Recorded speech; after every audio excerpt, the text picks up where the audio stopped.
Algunos lugares, algunos sitios comienzan a tener su vida prácticamente normal, fundamentalmente en Europa. Esto lo vemos creo que más marcado que aquí que en la Argentina, que tenemos otra postura, pero que se va, bueno, haciendo uso un poco de esta situación. Vemos que grandes empresas multinacionales han tenido que despedir muchísima gente. Hay análisis que son precisos y concisos de qué se trata esta situación, de cómo las economías del mundo han caído considerablemente, ¿no? Que los PBI, cuando se hagan los estudios pertinentes, van a mostrar una situación similar. Vamos a saludar rápidamente a Valentina Castro, quien es integrante del CEPA, del Centro de Economía y Política Argentina. Muy interesante con esta situación, bueno, de comentar políticamente y en lo económico cómo viene el mundo hoy, fundamentalmente. Valentina, ¿cómo estás? Javier te saluda. Buen día. ¿Qué tal? Buenos días. ¿Cómo están? Bien, lo primero que te quiero preguntar, y como economista, me gusta arrancar con preguntas de este tipo para los especialistas. Digo, ¿cómo se va a estudiar esto en unos años, o cómo pensás vos que se va a estudiar esto en unos años de lo que ha sido la crisis económica producto del coronavirus? ¿Cómo intuís que puede venir la situación por ahí? Yo creo que hoy en día estamos viviendo un escenario que es una crisis como ninguna otra se ha dado en la historia. Ni siquiera la podemos comparar con lo que fue la crisis del 30 o la crisis posguerra. Entonces, en ese sentido, yo creo que en unos años esto lo vamos a estar estudiando como un fenómeno económico, político y a la vez social, ¿no? Porque también se están dando cambios en el entramado social, en las formas de relacionarnos que tenemos, en las formas de trabajar, y eso va a impactar de alguna forma. Yo no creo que vayamos a ser los mismos una vez que esto pase.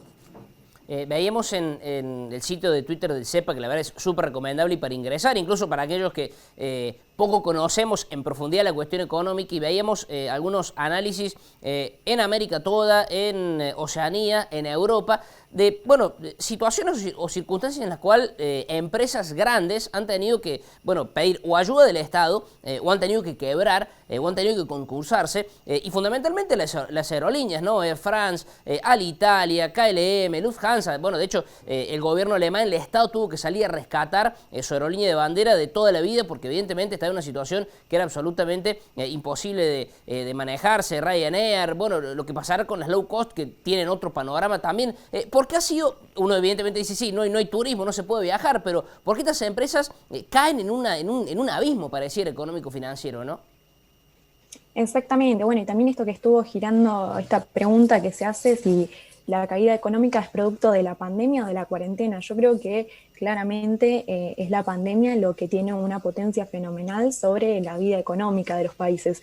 Y en este sentido, si comparamos los países que quizás tuvieron una cuarentena más estricta con aquellos que tuvieron una cuarentena más flexible en sus políticas en materia de salud, podemos observar que no existen grandes diferencias en respecto a lo que es la caída de las economías. Entonces, esto es un problema que es consecuencia de la pandemia y es un problema a nivel global. Como vos mencionabas, si evaluamos el primer trimestre en la evaluación del PBI, podemos observar que en Europa decrece por encima de un 5%, después viene acompañado por bueno, en Argentina ya sabemos que es un 4,8% negativo, acompañado por otros países de Latinoamérica, como lo que son Uruguay, México. Bueno, si nos vamos también después Alemania, Reino Unido, una caída de por encima del 2%, es decir que es una crisis que está atentando contra todas las economías mundiales.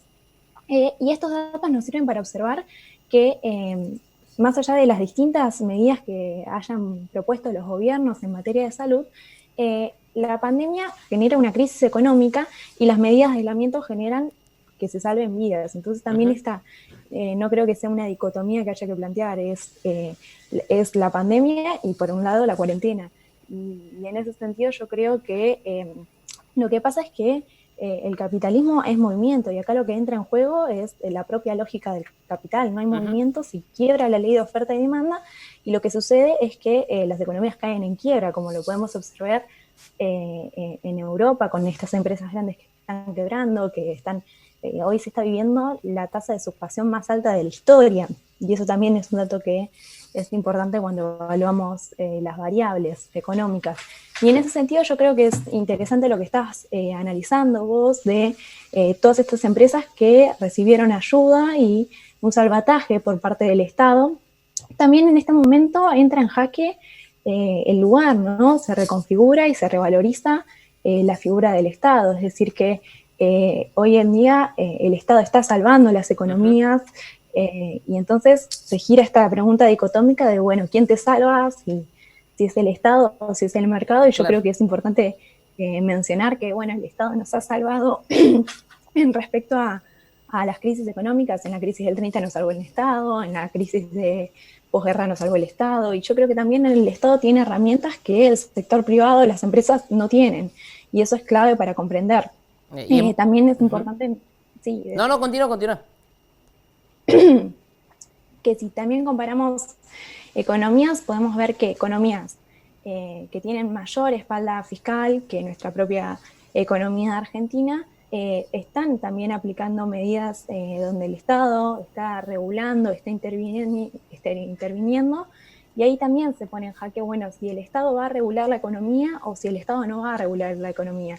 Y hoy en día en Argentina, con una mucho menos espalda fiscal que Ujú. otros países que podemos comparar, el Estado está interviniendo y tiene grandes desafíos, como lo que hoy es la realidad efectiva que se traduce en el ATP, que cubre la mitad de los salarios del privado, el IFE, que se dieron 9 millones y ahora se dio una tercera entrega. Entonces, yo creo que eso también hay que recalcarlo cuando situamos esta discusión. Ujú.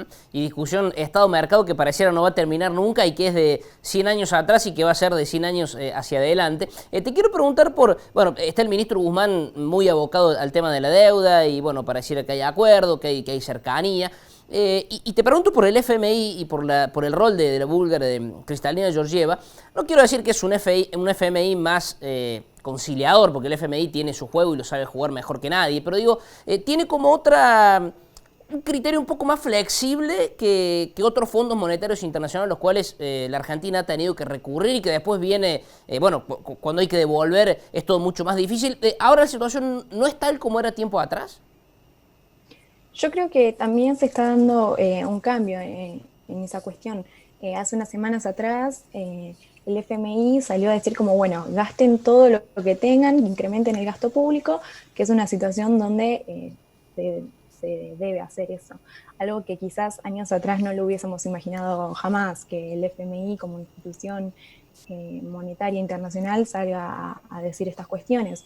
Hoy en día también se está priorizando los países que están entrando en crisis, y también yo creo que algo que es importante mencionar de Argentina es que nosotros no entramos en crisis por la pandemia, nosotros ya estábamos en Ujú. crisis luego de 4 años del gobierno de Mauricio Macri, donde se entró en una crisis económica, la caída en términos de producción fue muy grande, y yo creo que también eso hay que recalcarlo, es decir, se está profundizando esa crisis que en nuestro país ya existía, como pasa en las economías de, por ejemplo, de Brasil, con las medidas económicas de Jair Bolsonaro, en Estados Unidos con Trump. Yo creo que son crisis que ya existían y se están profundizando como consecuencia de la pandemia. Pero Ujú. bueno, esto ya son desigualdades a nivel estructural que ya estaban en nuestro país. Para aquellos que dicen, y es esto muy, muy de la calle y hasta muy con cierta vulgaridad escucharlo, no, hay que abrir todo y que se vuelva a la vida normal y que la situación económica así va a ser un poco más llevadera. ¿Cuán de cierto hay de estas cuestiones? Porque evidentemente uno tiene una postura al respecto, pero ¿cómo justificás a aquellos que piensan eso, ¿no? Lo que decimos recién, ¿es pandemia o es la cuarentena lo que hace la crisis? ¿Qué opinión te genera escuchar de eso que dicen, no, hay que abrir todo y la vida tiene que ser como era antes porque no vamos a estar tan peor como estamos ahora? Yo creo que también es importante esto que vos estabas mencionando. Por ejemplo, se estuvo polemizando demasiado sobre la caída industrial de nuestro país, que ahora es por arriba de un 30%.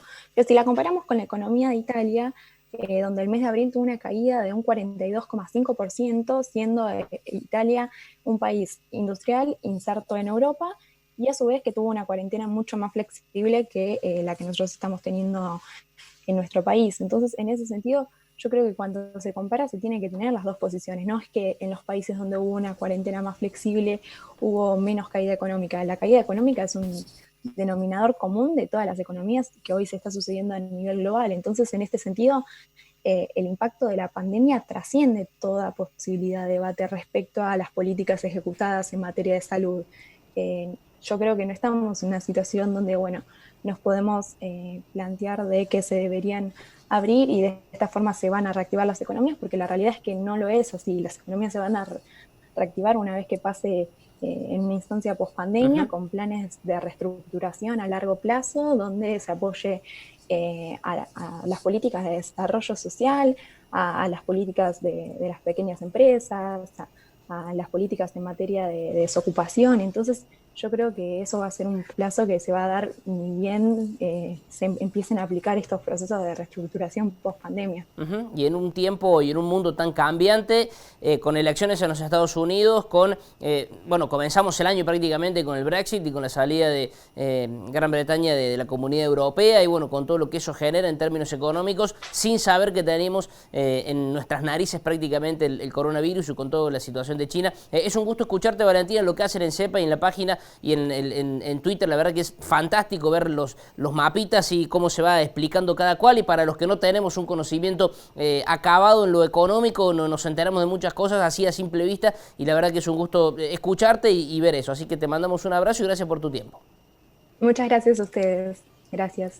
Bien, pasó Valentina Castro de CEPA, del Centro de Estudios Políticos y Económicos de la Argentina. Cuánto que pensar y cuánto que razonar ante esto, ¿no? Porque uno se sube al vértigo de lo que escucha o de cómo se informa o lo que fuese, y en definitiva, bueno, escuchar a los especialistas, sea desde de lo económico, de lo sanitario, infectólogos, etcétera, etcétera, bueno, son los que tienen la verdad de esta cuestión, y donde, bueno, cada uno puede sacar conclusiones, ¿no? Este debate Estado-mercado pareciera que es de toda la vida, pareciera que hablamos de cuestiones que nacieron hace, no sé, 150, 200 años, y que las seguimos hablando al mismo tiempo, ¿no? Y ¿es el mercado el que te salva o es el Estado? Bueno, a las grandes empresas en Europa, el que las terminó rescatando fue el Estado. Angela Merkel dijo que el Estado alemán tenía que salvar Lufthansa porque así lo requería, porque así tenía que hacer. Aquí la situación es otra, para muestra Vicentín, y bueno, tantas cuestiones que hemos conocido en el último tiempo. Dejamos esto de lado.